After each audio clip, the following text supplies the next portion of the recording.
Gridiron Warrior podcast is built for strength and football coaches who want to run the best possible programs for their athletes and their communities.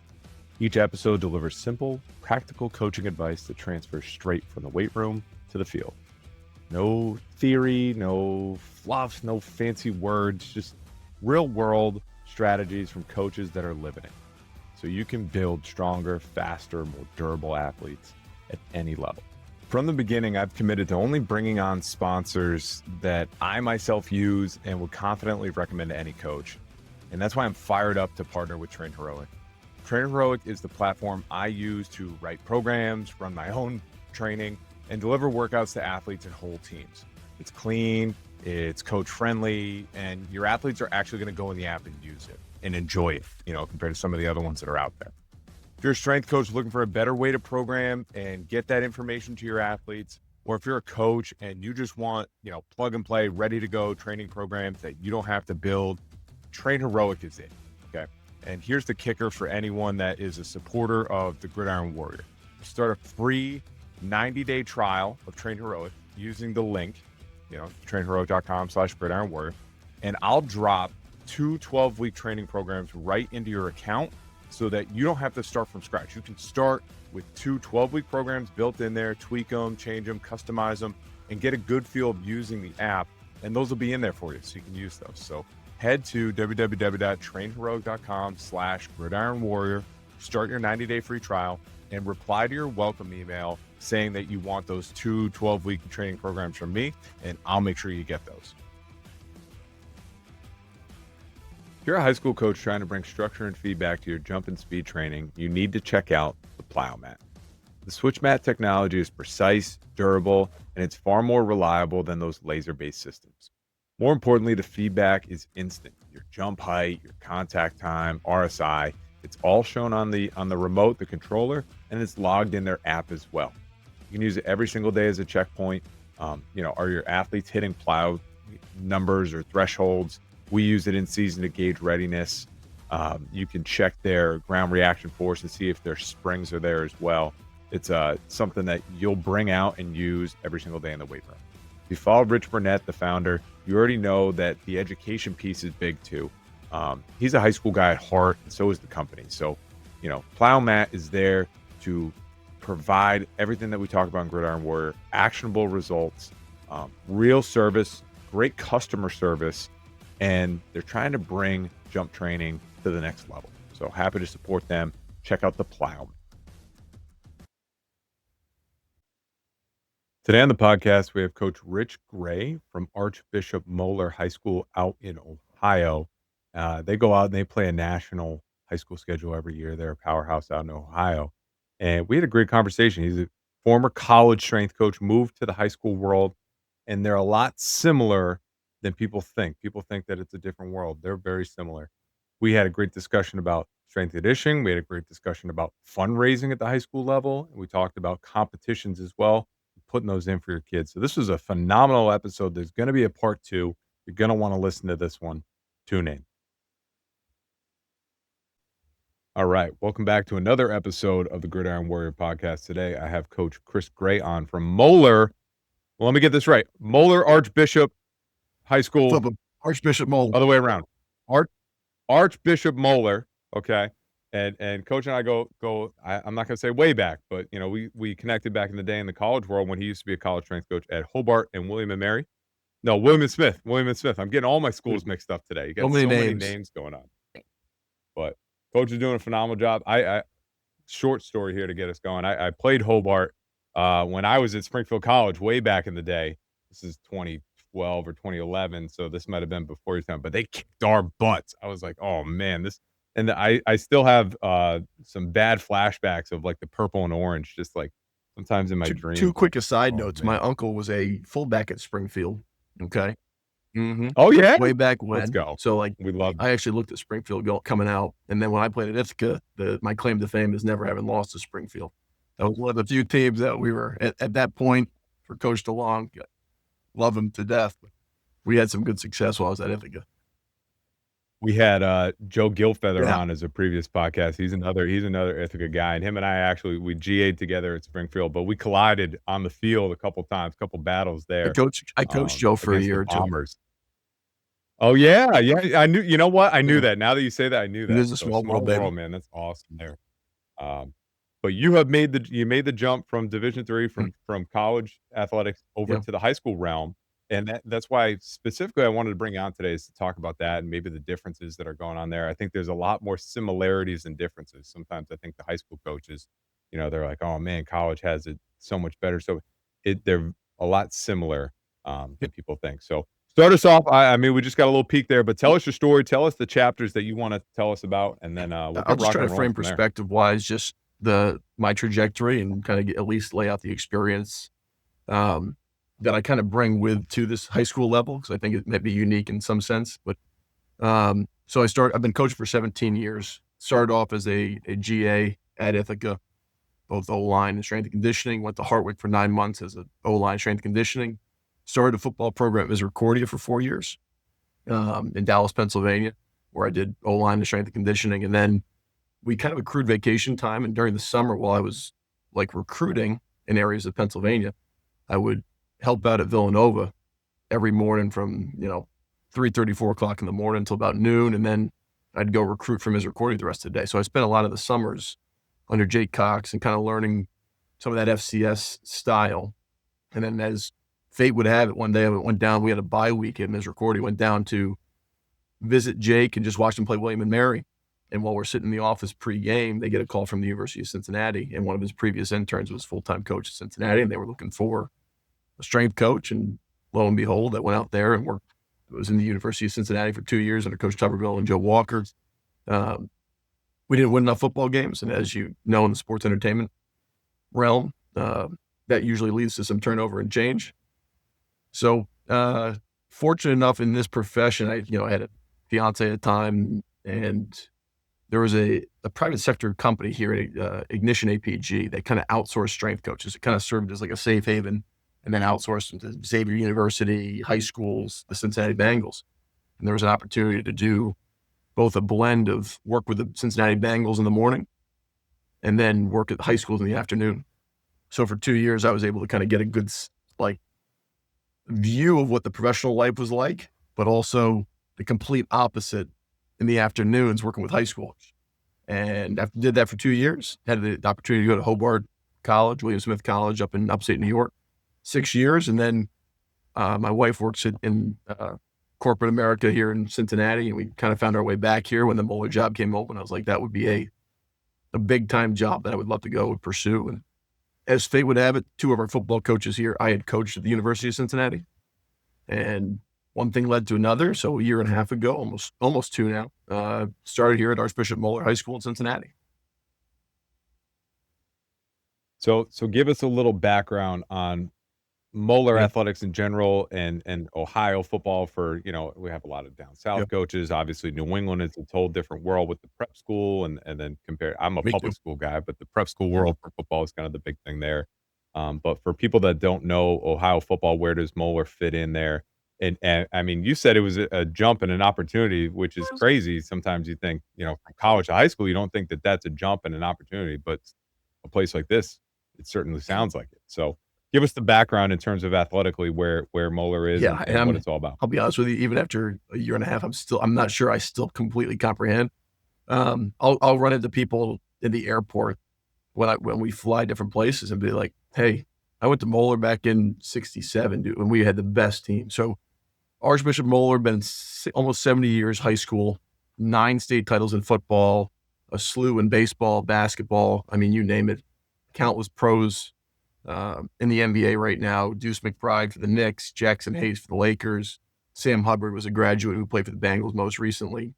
Ken Griffey Jr., Barry Larkin. I mean, you can start rattling off names in a number of different sports here that were major or had great success at the biggest level. And I think that is what continues to permeate this place, is that there's a pursuit for excellence in both academics and athletics. And it is far more than I even bargained for getting into this in a really awesome way, right? Like you come in, you're like, hey, I'm gonna do X, Y, and Z, and you get here, and you're like, wow, I'm working with potentially, at least in this landscape now, some men that are about to get some NIL money that are going to be more than my salary, the high school level. And you're like, wow, this is a different deal. But there's a tradition, a very rich tradition of excellence here. And I think that permeates all teams. And in Ohio, this is a Division I, so we're 1 through 7, 1 being the most competitive, I would argue, or the biggest school division on the way down.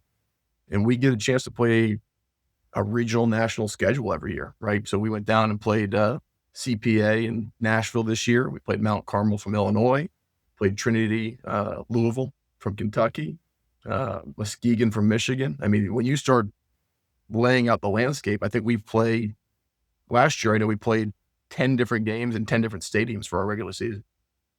So it is a road warrior mentality. We are playing the best of the best in high school football. And I think, I would kind of like regurgitate what our head coach says all the time. We'll play anybody, anywhere, at any time.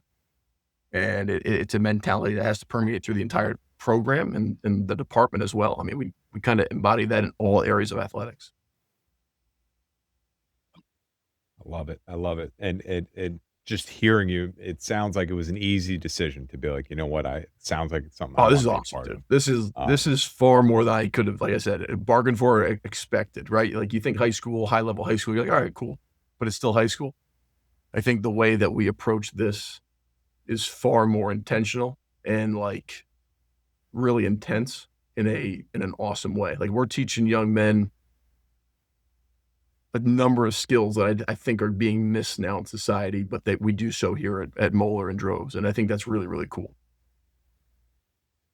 What do you mean by that? Give us an example. The thing that stands out to me the most, right? When you walk the hallways, you get men that look you in the eye. Yes or no, sir. How are you doing? Like, hold the door. Like we are very intentional about building the person and like being able to deviate between like cell phones, devices, and making sure that we are actually like present, right?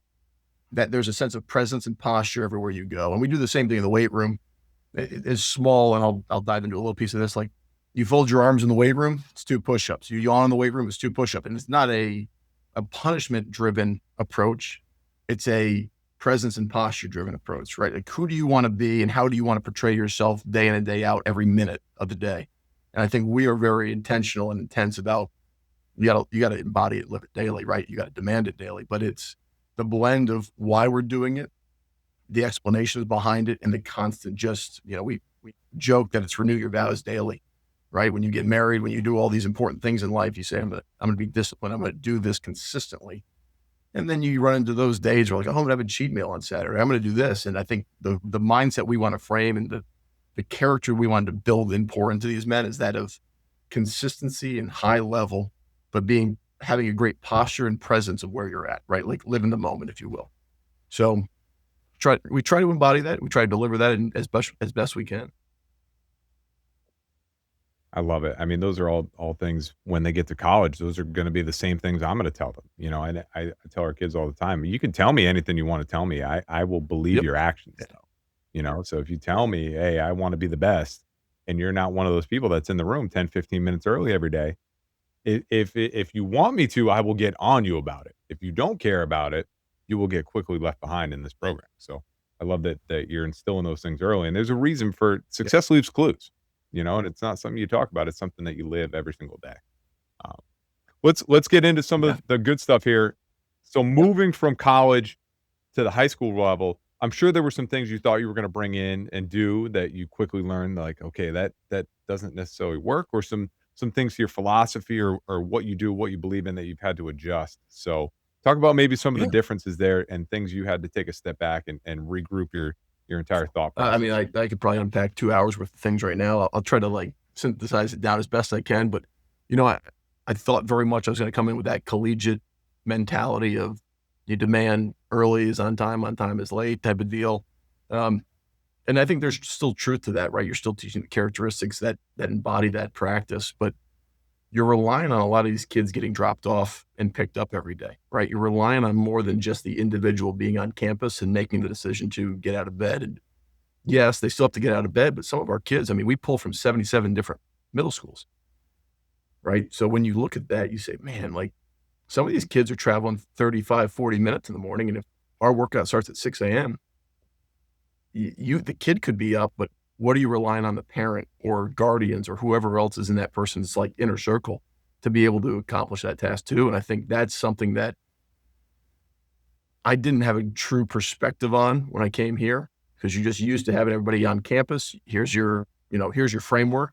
You're either here or you're not. You either do what we ask you or not. And it's very cut and dry. It's very black and white. I think it's very binary. Here, I think we're still driving that hard line of you still have to be here, be on time, shirt tucked in. Like everything is still very collegiate in delivery. But I think we have to be have a higher altitude vision on what these kids are actually going through, dealing with, juggling, to manage laundry, to manage making sure that their parents know the schedule, right? Like how is the communication between coach and parent, and then player and parent, and coach and player? I think we have to really complete that circle in a way that other places you may not have been as intentional about all those parties. But here's even more so. So I think there's been a little bit of a give and take with, we're still going to run a high level collegiate program here at the high school level, because this is still a college prep school. So we need to prep you for the hardship of college and the hardship of life. So that's, I think, is still a non-negotiable. But I think we have to be more aware, or at least cognizant of some of the challenges that these high schoolers are going through, right? What they have access to and what they don't. And I think that's where we've kind of had to break this thing down a little bit even deeper and dive into some of our players and just say, like, pour into us more about what's going on in your life. What do you have access to? What's a deal breaker, a deal maker? Where's your line of demarcation or delineation between what you can and can't accomplish, so that we can work with you to ensure that we're still going to run the best program we can and prep you the best way. I think at the college level, the road or the path is shaped, and it's been shaped for a long time. So it's very easy as me, the strength coach, to say, all right, we're going to do it this way. We're going to do this dress code on this day. We're going to set up, you got to be at this time. I can choose whatever time we want to train for the most part, as long as it doesn't conflict with classes. But we've shaped the classes schedule so that they have class later in the day, so we can do those things. And the reality is, at the high school level, the path has to be shaped even more, and it has to be a little bit more thought out, like you've talked about there. And it comes down to having the entire, not just the strength department, not just the team, but the entire athletic department as a whole has to kind of be on the same page of, like, this is what we're doing. We need to be able to accomplish this. We need everybody on board. The Yep. entire community needs to be on board if we want to So be like how we do that, like successful. we've already prepped the entire calendar for 2026, right? Like every single day, every single duration of lifting time, attendance, attire, like that has been shaped already, starting when we come back in January. And it runs all the way until December, I think it's 6th or 7th, that state title game. So here's the expectation every night of practice, every Sunday, every day we have off. Like, we need to be elite communicators in both expectation of schedule, calendar, but also then your actions, like you mentioned earlier, like just what is the standard? And then how are we going to embody that daily? But it's the entire year, man. Like the whole thing is planned out almost to 2027, and we're not even out of 25. And I think that is something we've always done before as strength coaches. Like, you want to plan in advance and work yourself backwards. Where do we want to be at this time? But at the high school level, I think to make sure that you are bringing in the whole community from you said it earlier, your alumni, your current players and parents, and then potentially your future. Like, where are going to be days and opportunities that you can have other young men come out and say, this is what it means to be a man of Moeller, and this is why I may want to go there. It's one of those things, if you're getting frustrated as a coach, "Oh, I don't have summer attendance," or, "The kids keep going on vacations. Why do they keep planning these vacations at random times?" Well, you're giving out the 26 schedule now, and I'm sure at some point, obviously, it gets emailed out. I'm sure you probably talk to parents when you see them and things like that, but I'm just gonna guess there's probably even a sit-down meeting at some point for all the parents and say, "Hey, here's our calendar. Here's where we're going. This is what we're doing. Plan your Yeah. vacations accordingly." Yeah. So we send it out to parents, players, community, before Christmas. And so we've already had our end of the year, obviously, like the conclusion team meeting. We've already had our 2026 team meeting.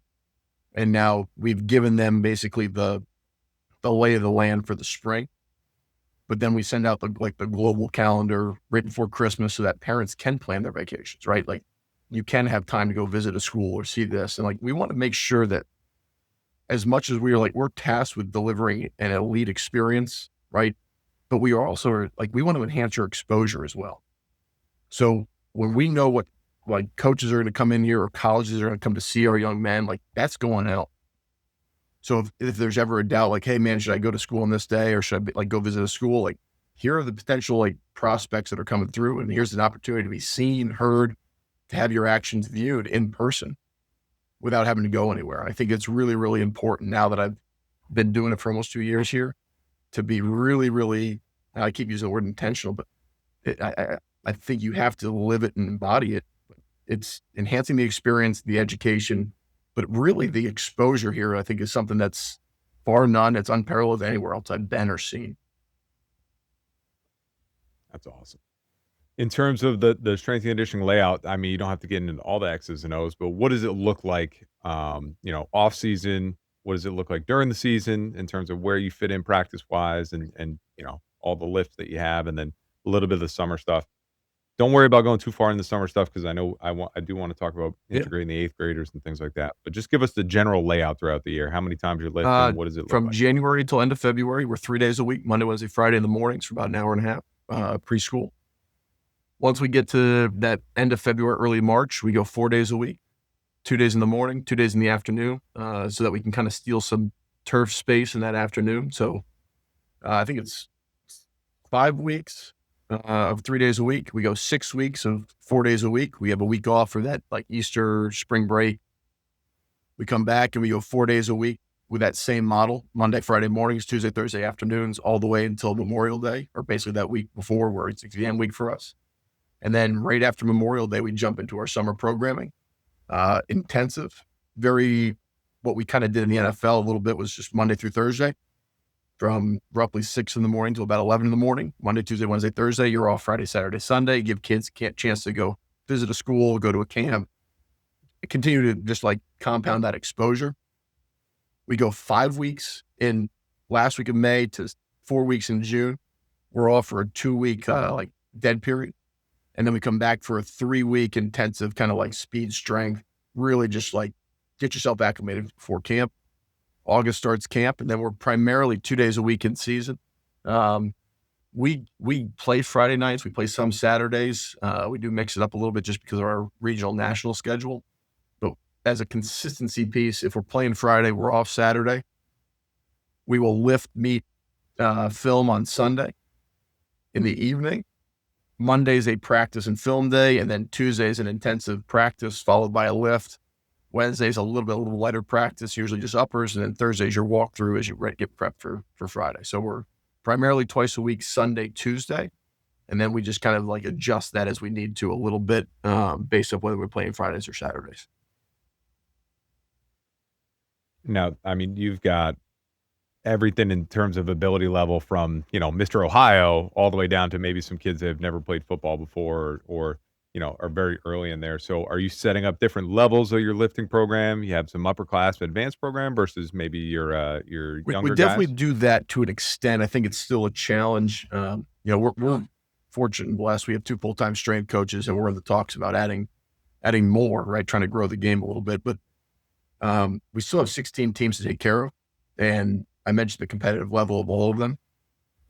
So primarily my responsibility falls under football with some other sports as well. And we have an assistant coach who primarily takes baseball and soccer and some other teams as well. So to deliver programming, we have about 250 in the program total for football between freshman, JV, and varsity. So across those levels, you'll see discrepancy in programming. Varsity as a whole, I think there's still a challenge as far as delivering a ton of specificity at this level.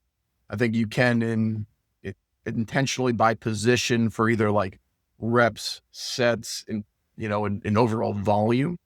So we'll give our alignment a little bit more, our skill a little bit less. And we'll try to spot specificity with our quarterbacks a little bit. But other than that, I think you're still trying to manage the workload, deliver a quality programming without being having a room where you've got 70 guys in the room and every single one is doing something different. Like we still are bound a little bit by space, equipment. Like you still have to kind of problem solve the logistics and the layout of everything as much as you do the actual delivery of the programming and the dosing. So I guess the long tangent answer to your question is like, yes. And I think but we try to be really thoughtful about how we're going to do so well to still deliver the best program to as many parties as possible so that we have success both on and off. And I think that's the right approach to it too is, Mr. Ohio doesn't need to be on this world beater advanced program because at the end of the day, he's still a high school kid. And I'd rather undercook him and let him go to college and then let him even, get further along in college than to say, oh man, we really got to keep pushing the envelope strength conditioning wise. We got to see what see what we can get him to. You're only the first part of a potentially long career for that student athlete. So I'd rather go slow cook them.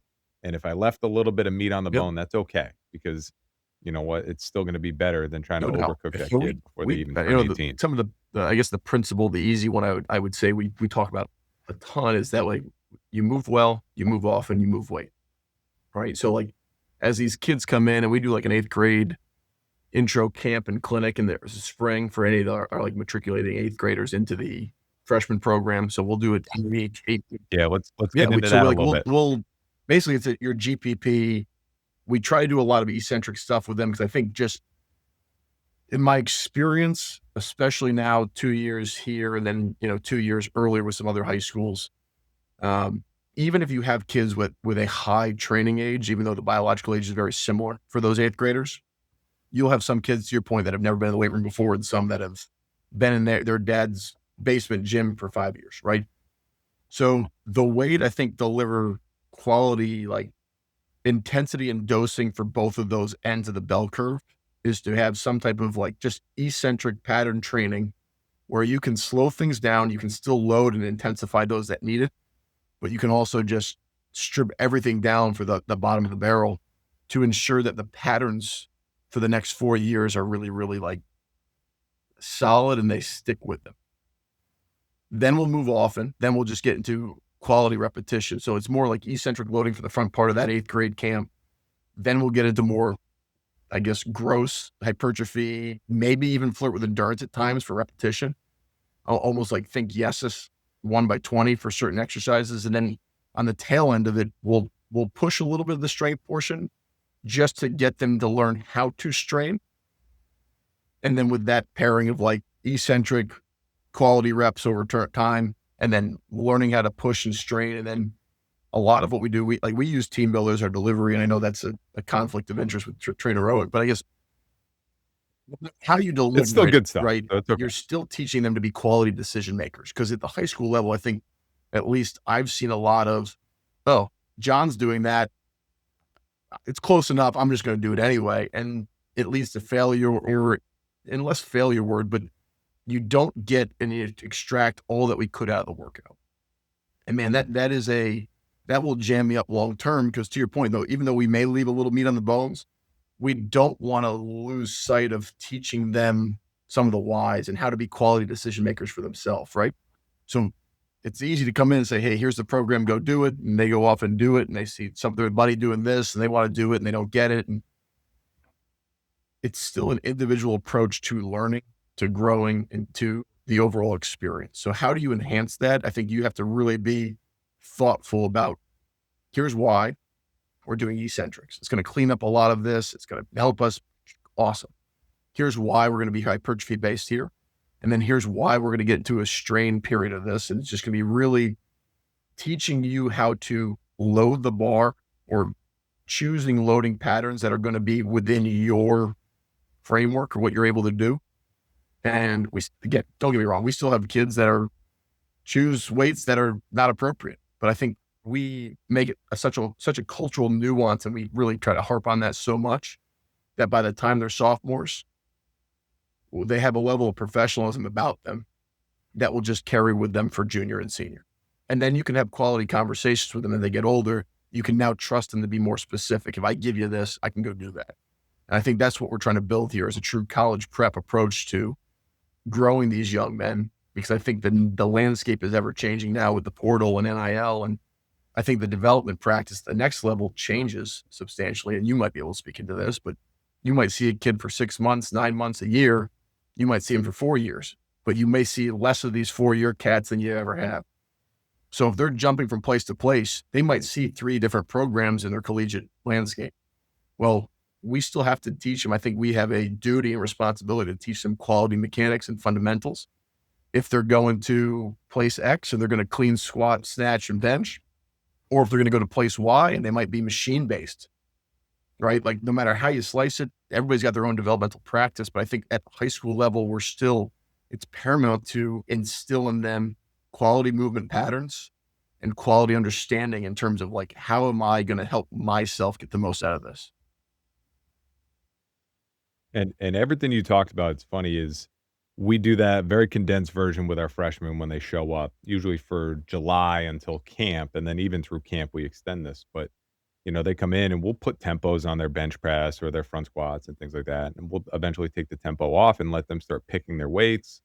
And people that have listened to podcasts know I have the 200 rule that I stole from Connor Hughes at Army, and if you fail a bench press, you have 200 push-ups. So that's always a big moment for our freshmen is, hey, I'm going to let you pick the weight. It's 5x5 or whatever the rep scheme is. You get to pick your weights, challenge yourself, strain yourself, but pick appropriate weights. And, there's those lessons of like, well, my rack partner did this weight and I don't want to change the weights because I'm lazy. So I'm just going to do his weight, and they get 2 reps or 3 reps. And it's like, go do your push-ups and learn a lesson, because whether you're here for 4 years, you need this lesson. If you leave, I want you to leave and go somewhere and understand kind of some of those, like we talked about, those underlying lessons of how do you be a professional when it comes to at least being in the weight room and making good decisions. Because if you can't pick the right weights for a 5x5 bench press without failing, I will never let you touch the VBT units, because the VBT is very based on you making the correct decisions, and I can't be there to every set to watch your speed and then tell you what to do next.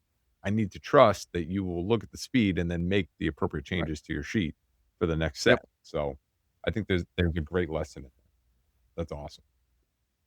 In terms of this is something I've gone to you in the past about, because you did a great job of this at Hobart, is not recruiting, fundraising. And I think at the high school level, sometimes we don't think about it, but as programs, fundraising is still a big piece of the puzzle, whether you want to get new equipment in the weight room or just as a football program as a whole or an athletic department as a whole.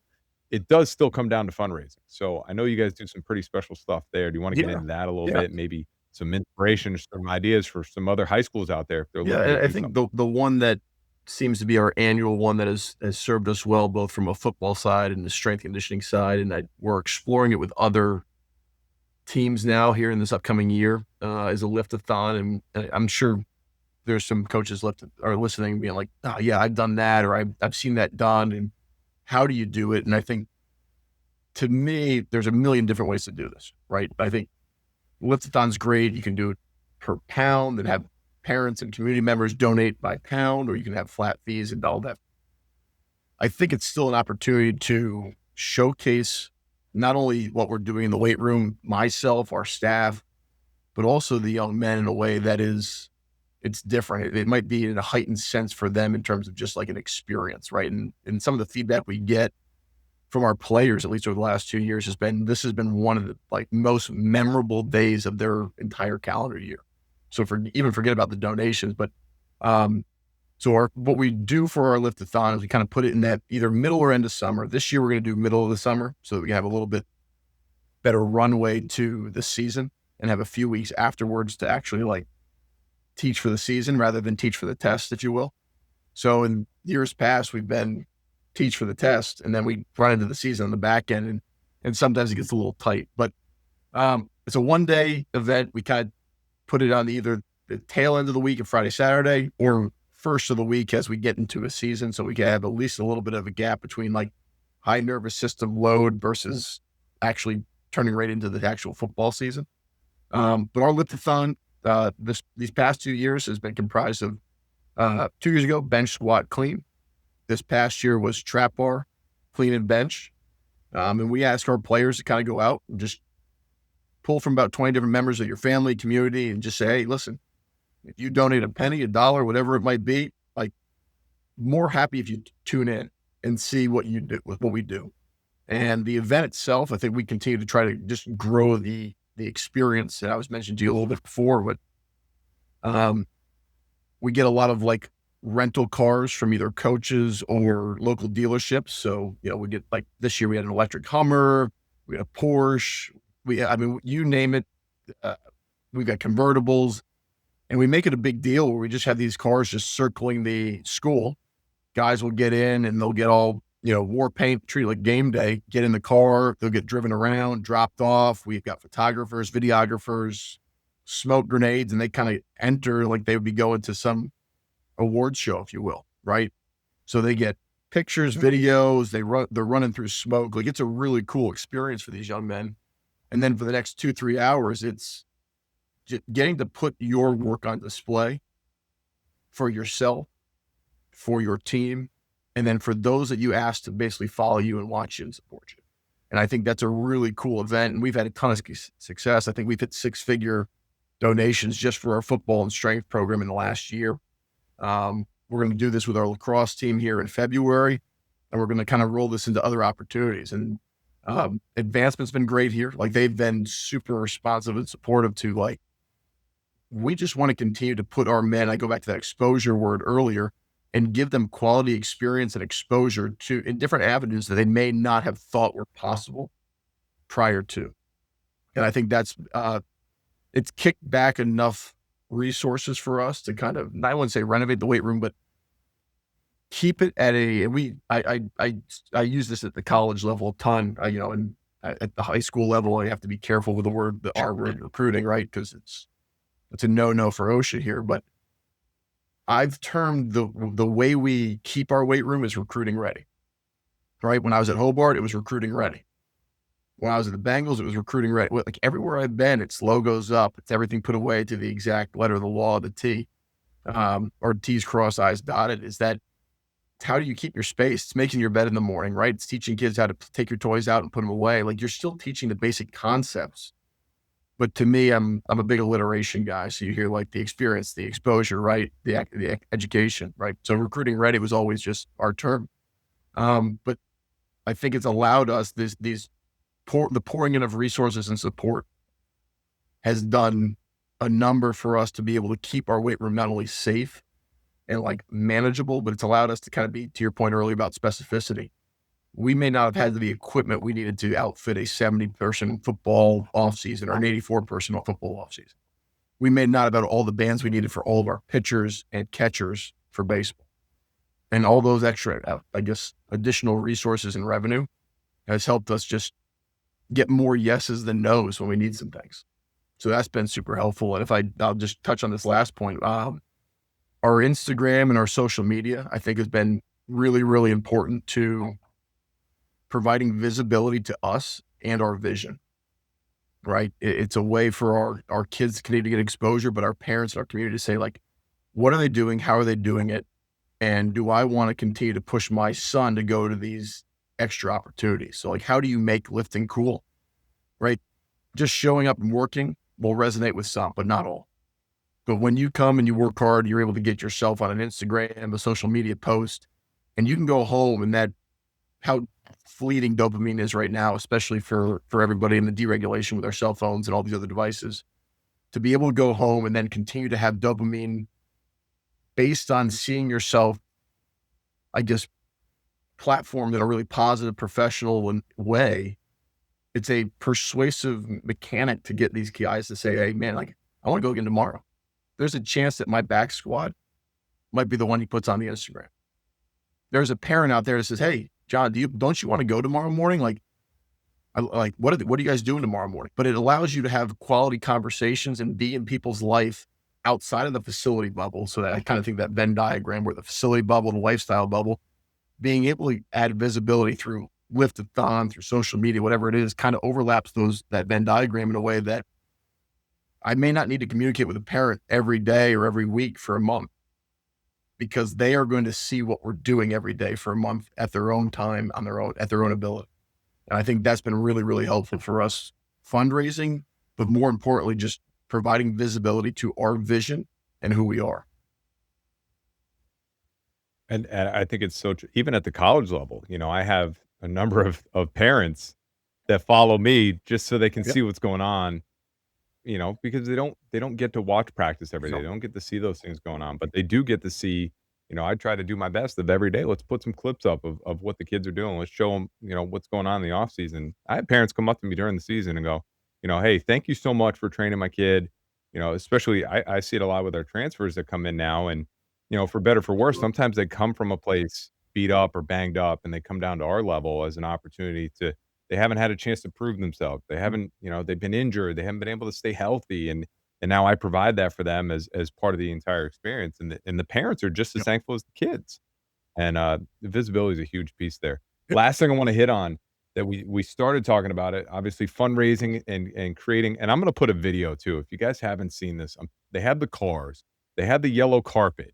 It is honestly the social media production is great. It's a Hollywood event, and there's no like when you see the production, you're like, okay, I see why they raise a ton of money and they're able to go across the country to go play other high school programs. Is because they're doing Yep. it at a high level. Can I interject But here before with like yeah, yeah, for yeah. those coaches out there, they're like, how am I going to pay a videographer, a photographer, all these? Like, we are using our own young men that have desire and pursuit for photography, for videography, to do these things. Do we take care of them and throw them some gear here? Like, yes, but I think there are plenty of like inexpensive avenues to pursue, and like for some of the guys that we have here, Deegan, Ben, like we have some young men that are still in school, in high school, that are spending their time working on these things for us that makes this way bigger than it actually seems sometimes. And they do a great job with it.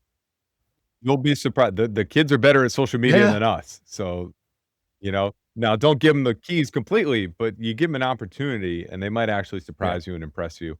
I've got friends that are high school coaches that same thing. They let one of the students, they wanted to make videos and things like that. Okay, great. I'm gonna decide if I post it or not. And the videos are high quality. And he's like, you know what? It only can benefit you. So that's Yeah. definitely an avenue if you're thinking, how do I get this done? You don't have to spend thousands on a No. videographer. You can definitely do that. Last piece, though, with creating these moments, whether it's fundraising, but in the off season, it's competitions, right? Because we've had this question in the insiders group before: is how do we keep it fun, fresh, engaging? How do I get my enrollment high? How do I make sure the kids are still coming, especially when the season ends? And if they're doing another sport, that's great. If they're not doing another sport, though, you got to get them back in the weight room. Got to get them doing stuff. So you guys do monthly competitions, you do weekly competitions. Give us the We quick do summary everything. on those. So in the off season, weekly competitions, we term it as like Crusader Elite on our Fridays. But every Friday from our January basically until May, every Friday will be a weekly competition that will get everybody in that room involved in some capacity. So it, one week it might be even just as simple as like flex arm hangs above the bar for the longest period of time. It might be a combination of prowlers and running, different CrossFit-ish style, like just metabolic work. Like I think we can maybe dive into a part two on this to what does each one look like? If you look at our social media, I think you'll be able to pick up some ideas and some ideas or some like thoughts along that line. We do one where I'll give you a quick idea. Prowler with very light weight on it, but then we'll give the kids 10 red solo cups. So they've got to put 2 cups on top of the prowler handles, push it down, leave the cups, come back, get 2 more. And when they get all 10 cups across this line, they can turn into a cup stacking event. Right. But what you've done is now you've taken the hard physical exertion of the prowler push. You've found that metric weight that you want for the distance that you've chosen. And now you've turned it in. So when I'm heavily fatigued, I've got to think and now be fine motor skills and make this thing refined a little bit, which the guys love and they have a great time with it. Cause by the time they get done with the prowler, they're shaking and trying to cup stack. But we do weekly competitions in the winter, spring. We do one big monthly competition in that winter, spring as well. So for example, March Madness comes around that first Friday where they have all the, 72 games or 68 or whatever they're playing. We'll do like bar holds and we'll do a big bracket and we'll have everybody in the room get the chance to be in the East bracket, the West bracket, and you'll hold on to 135 bar battles and we'll just kind of sort our way to the top and have the best grip on the team. Right. We'll do one in in May for that first Saturday in May with the Kentucky Derby. And in Ohio, we're an hour and a half from Louisville. So the Derby and horse racing is a little bit more prevalent here, or the appreciation for it. But we'll try to set up a little track on the field that looks like an oval, and we'll try to do like some prowler horse racing relays, if you will. So in the off season, weekly, and then we try to do a big competition monthly. And then the summer, every Friday. So we go that Monday, Tuesday, Wednesday, Thursday, or excuse me, every Thursday, Monday, Tuesday, Wednesday, Thursday. That Thursday morning, we turn our like team run. So it's about an hour long. We call it Crusader Olympic. We pick about 5 or 6 different games that we're going to play. It could be a combination of like our med ball, we call med ball relays, where you have to med ball. I toss it 5 yards to my teammate. Then I got to sprint to the other side, catch it, sprint, catch, sprint, catch. They got to go up and down the field. We'll do a slew of different relays and competitions on this Crusader Elite or Crusader Olympic Day. Bar relays, where they group of 8 guys have to take a barbell. Every 10 yards, they have to do a different lift with it. And then they have to sprint the remaining distance to the opposite goal line and back. They move it up 10 yards. They do another exercise, 80 yards and back, another exercise. But it's ways to continue to develop team culture. But again, keep it fun, man. Like, I think the biggest thing that I want to try to do even more so this year is continue to keep lifting fun, especially at this level. To your attendance comment earlier, when they know that there are going to be days that are pre-selected to be competitive, enhanced experience, just like fun to be around your buddies, they are more apt to come to the days that are not, because they want to make sure that they perform on the days that they are, because they want to be part of those events. And that's been really, really helpful for us in terms of managing attendance and make sure that like the runoff isn't there throughout the course of the entire year. So weekly in the winter, spring, with a big competition each month with a theme to it. We do one for the Masters. We'll do one for like a Bloody Valentine's Day. We'll have some fun with it throughout. And then in the summer, we try to take out a day, an hour, the last day of the week to try to do an Olympic-based, approach to this competition.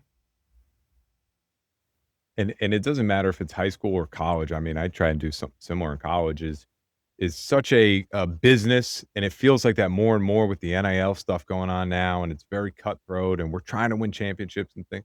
But at the end of the day, this is still an experience. This is a chapter, just one small chapter in a young man's life. And I want to make it a fun, memorable chapter. I want them to be able to go back someday and tell, when they have a son that's potentially going to go to school and play football or something like that, say, hey, when I was in college, yeah, we got after it, we won championships, but man, we had so much fun in the off season too. We did this and this, and I remember this one crazy competition we did and things like that. And the stories and the memories is a big piece of it too. And sometimes we forget that a little bit, that this is still supposed to be fun for them and for us. It really is. So, Coach, this was great. We're going to do a part 2 at some point. We have to, but yeah. In the meantime, where can people find you? Where can they see your stuff? Where can they follow along? And where can they get a hold of you? I think Moeller Sports Performance on Instagram would be a really good, again, going back to that visibility piece. It would just give you visibility into how we lay out the room, how we coach, how we teach. I think if you go back to some of those strategic Thursdays in the summer, you'll be able to see the Crusader Games or the Crusader Olympics. You'll be able to see some of the things we've done through Crusader Elite. And I'm happy to share anything and everybody, or anything to everybody, or everything and anything. That's what I was trying to get to.